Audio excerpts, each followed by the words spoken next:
Well, I have a sort of suggestion, and that is this, that before we decide either to save the planet or to destroy it, we pause for a moment of silence.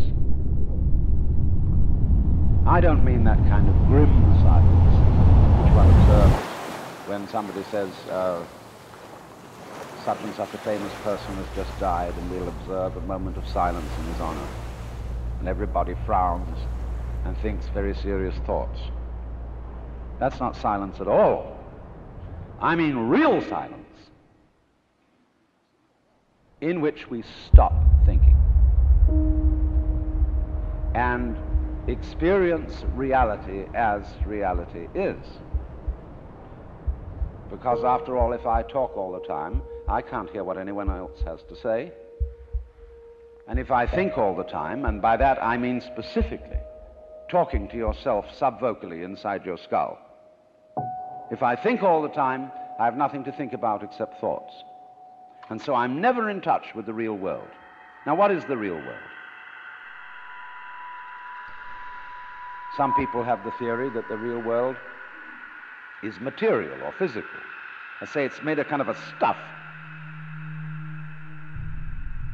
Other people have the theory that the real world is spiritual or mental. But I want you to point out that both those theories of the world are concepts. They are constructions of words. And the real world is not an idea. It is not words. Reality is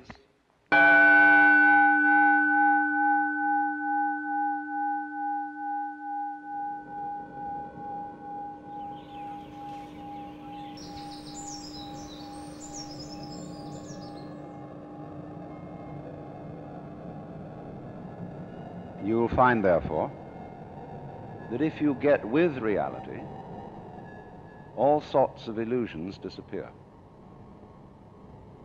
And I will mention several illusions. Let's begin with some very down-to-earth ones, like money. Money is a very useful method of accounting. It is a measure of wealth in the same way as inches are measures of length and grams measures of weight. You cannot eat money. You could have a fantastic quantity of dollar bills and stock certificates on a desert island, and they would be useless to you. What you would need would be food and animals and companions. Money simply represents wealth in rather the same way that the menu represents the dinner. Only we are psychologically perverted in such a way that some of us would rather have money than real wealth. But you know, you cannot drive in 5 cars at once, even though they be Cadillacs. You cannot live simultaneously in 6 houses or eat 12 roasts of beef at one meal. There is a limit to what one can consume. So that's one of the sort of confusions I'm talking about. Another is that we confuse ourselves as living organisms with our idea of ourselves. That is to say, with a conception of myself which is called the personality or ego.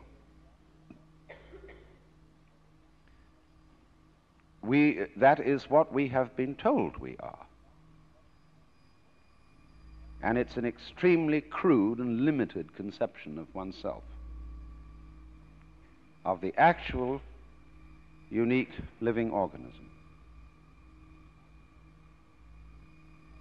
And we get unhappy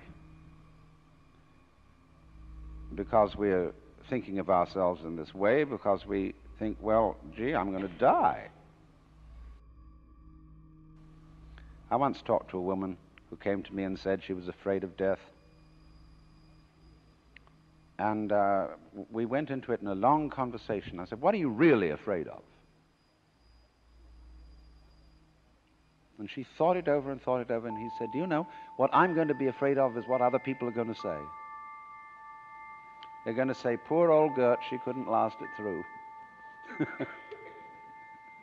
Because you see, who you think you are is entirely dependent on who people have told you you are. You're not that. Then another thing that bothers us is time. Most people nowadays say, I have no time. Of course you don't. Because you are not aware of the present. You know, the present is represented on your watch by a hairline that is as thin as possible as is consistent with visibility. And so everybody thinks the present is, instead of,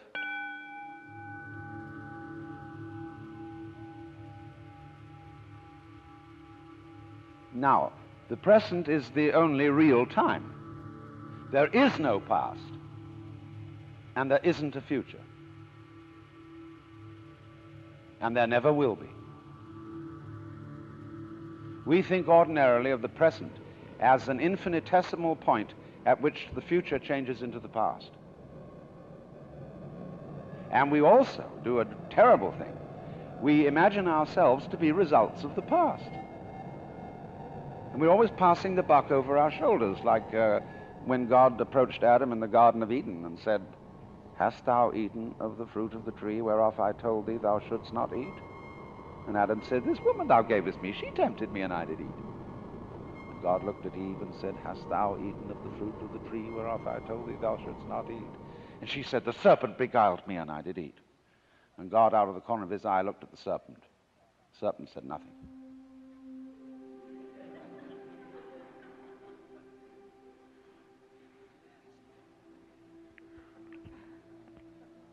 So you see, we're always passing the buck and don't realize that the past is caused by the present, as the wake of a ship flows back from the prow.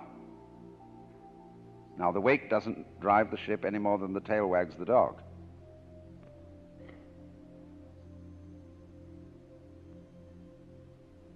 But we've all got excuses. Oh, my mother had a fit while she was carrying me in the womb. They didn't bring me up right. And then they go to the mother and say, how is it that you could have been so irresponsible with your children? And she says, well, it was my parents who didn't bring me up right either. And so everybody passes the buck. But the truth of the matter is, it all begins here. This is where the creation begins. And you're doing it and won't admit it. Because, of course, you're all God in disguise. Jesus found that out, and they crucified him for saying so. So this is a very odd thing for Westerners to understand, and particularly for Americans. Because we are so fixated on the future. When we say we want to put something down, we say it has no future. Well, do you? Much better to have a present.